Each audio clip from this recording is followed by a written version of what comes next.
I'll do the intro. I'll do the intro. No, I'm going to do it. This is the last one. I want to do it. Nope. Can I do it? Nope. Okay, talk heavy. What does that mean? 4. 1, 2, 3, 4. This is take 8,972. Hey everyone, welcome to our podcast, A Little Unbalanced. This is episode number 4. I'm Vanessa. And I'm Cassie. And we're going to be talking about connecting inwards. So we're going to be talking about the spiritual aspect of it, meditation, grounding, manifesting, signs, just everything that's kind of worked with us to connect inwards. For me, it is yoga. Yoga has been a huge help with me connecting inwards and bringing that peace inside while I was really struggling. Yoga is huge with the manifestation. It is meditation. It is grounding. It is bringing yourself inwards. Pardon me. And so it's all of the things that worked really well with me. I did my 200-hour course just so I could learn a little bit more about it. And then I started hosting some small classes, again, just to kind of help myself in those situations as well while joining others. I know Cass has mentioned she loved like the manifesting. And then I know I started to try to incorporate it more in my life and, manifest the shit out of this podcast. Nothing negative about it. It's always no ifs, ands, or buts. It's going to happen. Yeah. When it happens, doesn't matter, but it's going to happen. Yeah, you were like the soul cheerleader, I think, to get this up and going. Like, when or if, and I'm like, no, when. So she was very adamant that this was happening, and I think that takes a lot to kind of push that forward. For myself, in regards to manifesting, I knew from a young age that I was capable of manifesting, and it kind of came about in a strange way. I was working in Burwood Bigway, which is a little grocery store, and there's nobody in there, so I was just left with my thoughts. And I know you've probably experienced this, where you sit and you kind of ruminate on a thought, and then that thought kind of materializes into life. She's saying no. That's scary shit. If you have, let us know in the comments, because I would love to hear your stories. But I just kept thinking that somebody was going to come in and they were going to say this specific phrase, and it was quite long. I can't remember what it was. And then about 10 minutes later, or 20, I had forgotten about it. 2 people actually came in back to back and they said that phrase, and it kind of gave me this little light bulb moment. Yeah. Like, you know what? I created that. My thoughts created that. I'm a witch. I'm a witchy witch. I can create shit. Yes. And so that kind of gave me that little dose of empowerment. And then fast forward, I always knew I wanted to travel. And there was an opportunity for myself and another friend to go to New Zealand for a year, just on an exchange. But we didn't have enough money. And I'm same with you with the podcast, where I was like, you know what? No ifs, ands, or buts. I'm going to make this happen. And so I asked family, I asked friends, and so many beautiful people were there to support me in that. And that was wonderful. And then we did whatever it took. So I think we were doing barbecues and, whatever it took to get me there. Yeah. And 2 of us, we wound up going over for the full year and just having this great experience. And I kind of took that ability to manifest forward into my life, and I had a lot of courage. And then I started having kids, and I noticed I lost a little bit of confidence in my ability to manifest. And then when I step out and I'm doing something creative like this, so whether it was as a teacher and I was creating things for the classroom, or right now as I'm jumping back into the entrepreneurial world, or when I was coaching, I noticed that my thoughts were reflected in my results. And I think that is so true with kind of everything. Like, you can talk about how you can manifest good things in your life, or you can manifest negative things, just depending on what thoughts you're thinking that day. And also, I find for myself, the people around me. What do you mean? Like, if they are really negative. Oh, yeah. Yeah, it's hard for me to stay in a higher vibration. And so then I find that I'm not necessarily manifesting the greatest things either. And so I want to get to a point, like using yoga or using whatever tool, so that doesn't affect me, but that's a goal. And whatever works. And then we were talking about like manifesting and really connecting inwards. And so Cass was suggesting, we should I said we should try microdosing mushrooms. Yes. Cass is like, yeah, let's really sit there, hurled in fetal position. And I'm like, no, that's full on peyote. Yeah, like let's go to Peru. Put right in there. Like those like microdose. Or if you guys want, like and share, and we can just full do mushrooms and like record it. I'm kidding, but there are so many positive benefits to microdosing. Yes. Microdosing. You don't want to be in fetal position crying, or maybe you do, but I don't want to be. Okay. Let it out. You need a Vanessa if you do. Probably not. Yeah. Don't do that. But the micro mushrooms. Yeah, there's microdosing. So many benefits. Like in regards to depression, anxiety. Like there has been tons of people just are raving about microdosing, and so I actually drink something called mud water.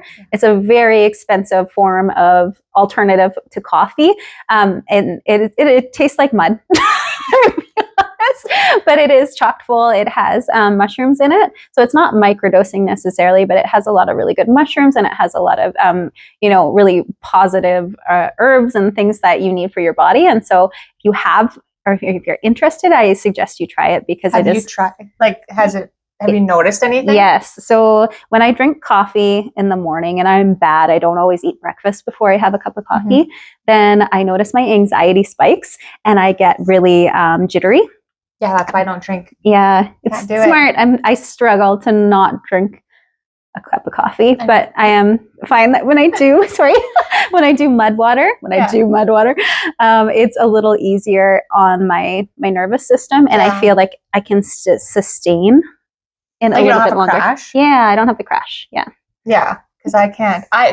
When I tell people I don't drink coffee or caffeine, period, no pop or anything, blows my mind. They're like, "Oh my God, good for you," and I'm like, "No, I just can't." Like it makes me feel like jittery and my heart's racing. So it's not like I love the smell of coffee on like in the morning, the smell of like a nice brewed coffee, but yeah, I just can't bring myself to do it. But I would love to try the microdosing. I'm really nervous about it because I'm already up in this head thinking of like the what ifs. Yeah. But there's a lot of different varieties of it. So I've done some research, and there's varieties that like lion's mane, and there's a couple other ones that work with anxiety. So in the mud water, there's reishi and lion's mane. Yes, and those ones are associated with anxiety. So yeah, if we can find some, we will test it out. I don't know how long they say to do it for, but we'll do some more research on that. And I know that's a huge thing now. A lot more people are doing it. So yeah, because often it's harder to connect to yourself when you have those external things happening, right? In your own brain all the time. Yeah. Another thing that I've done in regards to more of like the holistic aspect of things when you're looking at, detoxing your body, I did a little bit of like a sound therapy. It was called EE resonance, I think it was called. I'll have to double check on that. Oh, EES resonance. And so essentially what it was is I went to this beautiful lady's house. It's no longer in Grand Prairie, but you sit in a room and they have these machines set up, these 3 machines, and they're producing sound. So it's a little bit like a sound and kind of energy wave therapy. And it was like nothing I've ever done before. And I thought, it's kind of hokey, but I like to give anything a try just to see if it will help. And then I like to share that with other people. And so I sat in that room for for 2 hours. And I fell asleep in a chair. It was very cozy, and she had like a grounding machine I could put on, and then she had sounds going on around me as well. And so between all of those things, I definitely felt like very peaceful and very grounded and very calm. And I thought, oh, that was a cool little experience. And then she gave me this little package of things to detox with. And I didn't really think much of it because I hadn't done anything like this before. And I went home and I did the detox bath, and I was feeling fine. And then it hit me like the worst flu symptoms. If you ever had norovirus before, it was so bad. And so after all of that process of detoxing, I must have had a lot sitting in my body because I hadn't done that before.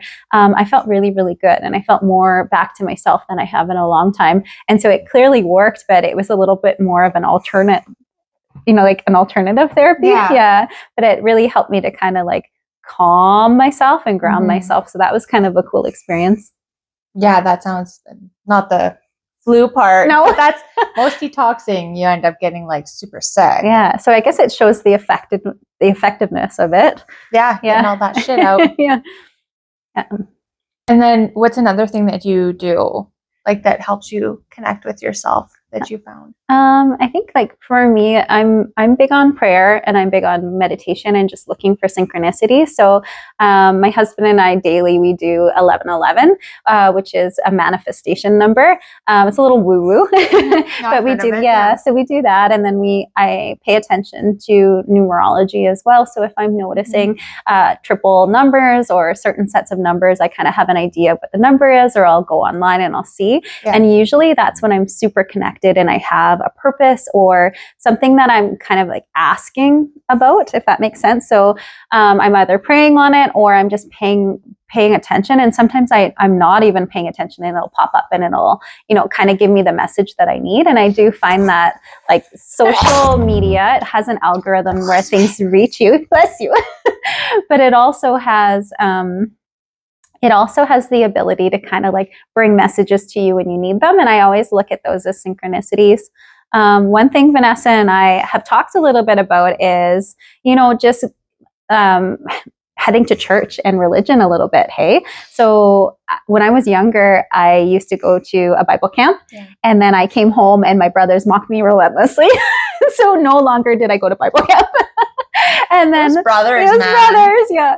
And then so fast forward to adulthood, I kind of, didn't like the religion, the rules aspect of it, but I like the spirituality aspect. And I don't want to offend anybody in that, but I kind of believe that people are flawed, right? People are flawed. So not every message is going to resonate with you and not every message is going to be necessarily the truth.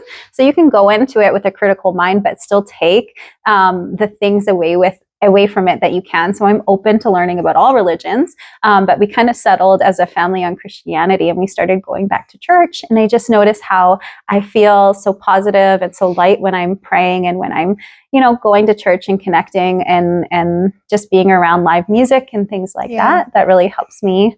And I know you're a little different. I am, but so what are kind of your thoughts on that? Well, Cass did ask me to go join them sometime. And I don't know. I have a love-hate relationship with it because I don't, I have a lot of confusion around it. I don't know what to believe. I don't know what I want to believe. I don't know what I believe. I get angry a lot, which sounds horrible. Normal. When I hear, especially at services, like at funeral services, this is extremely heavy and this might be offending to some people, but I find it hard to sit there and, just talk about God and religion when I want to hear about the person in their life. And I don't know, that's just something that I internally struggle with. I don't know why I have that struggle, but I want to believe in something. I do believe in spirituality and that there is something else beyond us. But I do pray in tragedy. So I do reach out for something beyond when we are dealing with a hard time in life.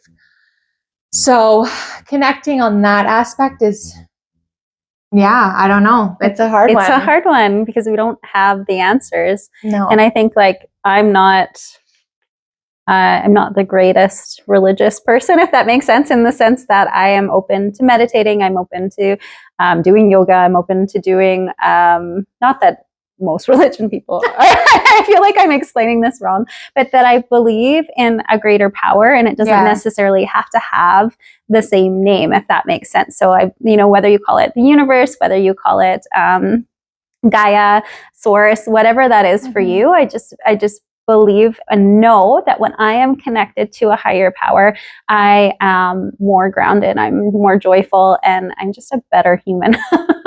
I feel a little lost when I'm not. I just feel lost in general. No, I'm just kidding. Taking her to church. No. I might burn. Yeah. No. Yeah, I would. Is that what you said?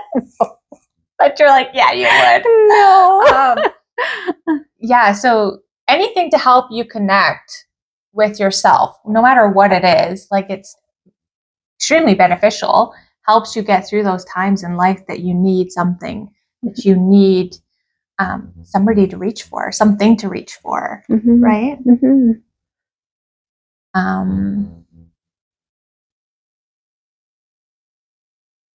Yeah, I think like, that kind of wraps it up. Like spirituality and connection is so different for everybody. Some people, we do too, find connection in nature. And it could be as simple. Yeah. I had a next door neighbor in Kamloops who was incredibly connected to nature, and she considered herself a witch, and she would teach me how to create teas, and she was always very artsy and did lots of really cool things. And so if you're on Cass's bad side and she had a voodoo doll of you, watch out. Got somebody on my side. No. But I think it's just being curious, right? Being curious about the things that we don't know, and then finding something that resonates with you and fits, that you can connect with, because not everybody is the same. And I think holding that space for other people to have differing beliefs, but still, accepting them for who they are. Branching yourself out to learn. Yeah, just like I have nothing against anything. Like if it helps you get through any times that you need to get through, by all means. Do what you need to do. Yeah. And I just think for us, we just wanted to remind you guys that, you know what, you are enough no matter where you are on your connection journey, and that there's always room for growth. And we're so grateful that you could be here and join us. And we will see you on our next podcast. Take care.